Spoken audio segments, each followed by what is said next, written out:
What's up, guys? Sky here, 90 Degrees Restoration. We are back in Los Feliz, California. Love this area. I showed you guys the unit that we were doing some mold remediation in, and that was unit number 3 on this property. And then they found mold in unit number 2 in the kitchen as well. And I want to take you in so you can see what the containment looks like for unit number 2. And we just had the hygienist testing. The hygienist just left, and so we'll get the results back tomorrow afternoon sometime to see if we cleared, if we passed. Remember, we passed unit number 3, and so now we're starting here, or waiting for the results for unit number 2. This was only one area. Unit number 3 had 1, 2, 3, 4 areas that had to be remediated. This one only has 1, which is the kitchen. So I'm going to take you inside the containment. It's pretty much okay to go in now. Typically we wait till we pass to go in, but I'll take you guys in so you can see what it looks like. Everything's dry, and I'm pretty confident we'll pass on the first try here. So I'll take you in. Just so you can see behind me, we had to pull the permits for this right there. Can you see that? Boom, for the city. We did the same thing over there for 2. And let's go in so I can show you what it looks like. Okay, so this is the inside of the unit. We've got our air scrubber going here. This is the living room. Everything is actually good here, but we have an air scrubber going just for cross-contamination as we're bringing things in and out of the containment, or as we were yesterday. No, today's Thursday. That was Tuesday we did the job. So as we were doing Tuesday, everything's nice and clean, as you can see. Air scrubbers going just to capture any mold spores that may have come out of the containment. So anyway, that's what that's for. But now we'll go into the containment. Again, testing was just done. Typically, I like to go in once I have the clearance, like I know for sure it's passed. But we typically pass these things the first time, I'd say over 90% of the time. And I'm also going to turn the dehue off because everything is confirmed dry. But let's go into the containment.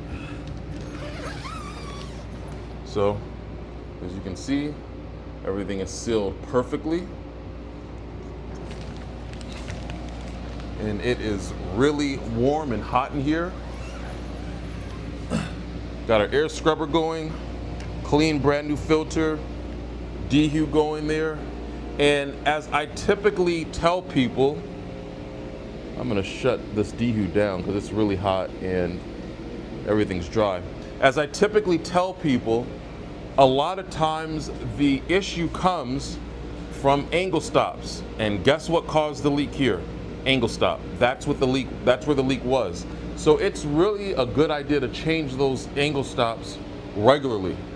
Every, I don't know, maybe 3-4 years. You can go ahead and change them out. I've already changed them out in my home. I do it about every 2 years, but you know, maybe because I see it all the time, I'm a stickler for it, and I know that's a source that causes issues. You don't have to do it that regularly, but it is a good idea to change them out. So anyway, we have everything covered, plastic. We found mold up here, so that's why you may be saying, well, why did you remove the upper cabinets if it was just down here?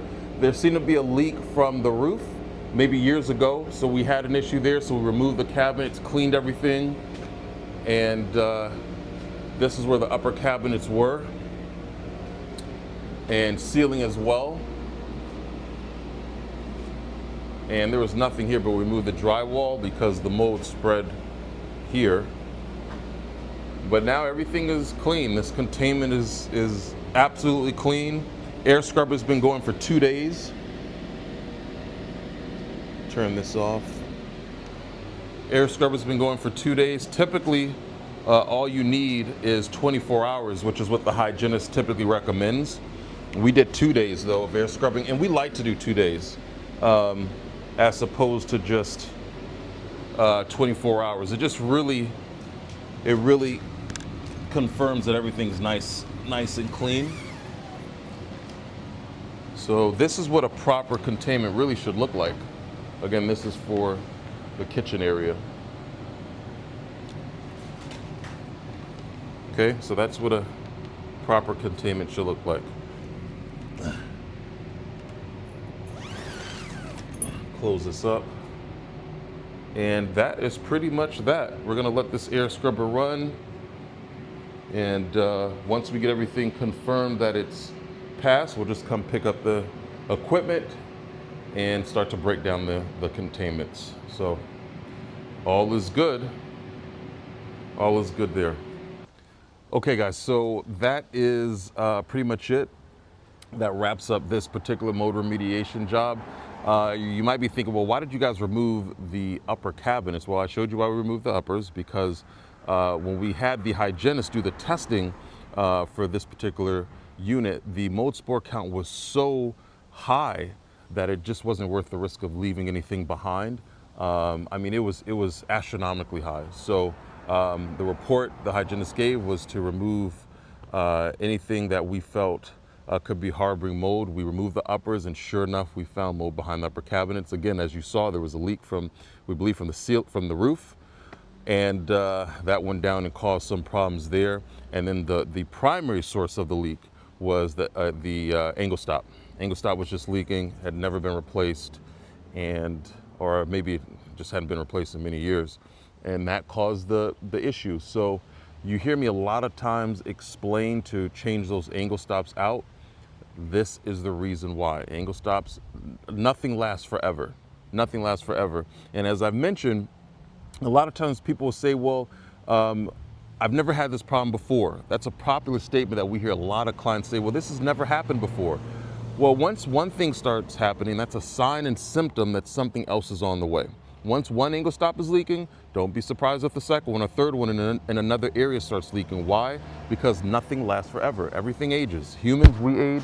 Well, angle stops, the P-traps, all of those things age as well, and they need to be maintained. And in many cases, they just need to be replaced. So don't be afraid to spend some money to replace them, because over time, you'll end up having a bigger issue that will force you to not only replace the angle stops, it'll force you to replace maybe your whole kitchen, and it's just not worth it. So, and then also, even if you remove the lower cabinets, you still got to paint the uppers to match it. It's more work. I mean, we do it all the time, but it's just something that can be avoided. So try to avoid the disaster. I really feel sorry for the owner here. They're great people, but some things just need to be maintained or replaced.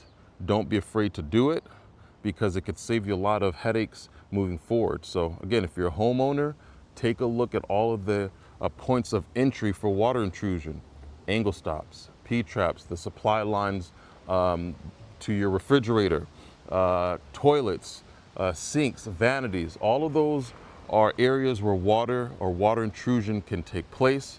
Just go ahead and replace them.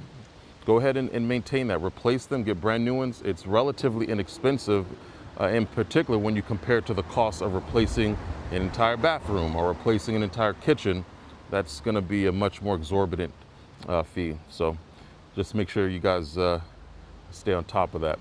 Anyway, that's it for today. I'm going to head back to the office. Again, Los Feliz, take a look. It's just beautiful. Take a look behind me. We love working in these areas. California is really a beautiful place to work. So that's that. I'm going to head to the office. Really windy day. We have some estimates we're writing up, preparing for some new jobs, and we're all done. Sky here, 90 Degrees Restoration, 323-787-9731 if you need us. Take care.